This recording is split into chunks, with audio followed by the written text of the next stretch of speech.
جب پہلے میں نے انکار کیا تو آپ نے حکم دیا کہ دونوں مٹکے دے دوں۔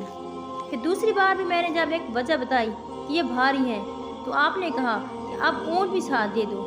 اب اس بار اگر میں کہتا کہ اونٹ نہیں دیتا تو جناب آپ مجھے بھی اس کے ساتھ جانے کا حکم دے دیتے۔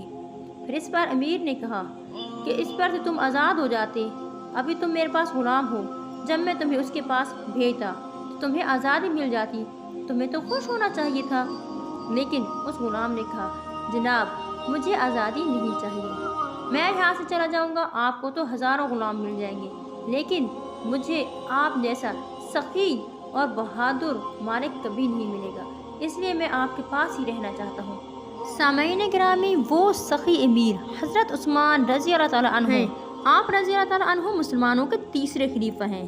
آپ رضی اللہ تعالیٰ عنہ کا اصل نام عثمان جبکہ القاب جامع القرآن اور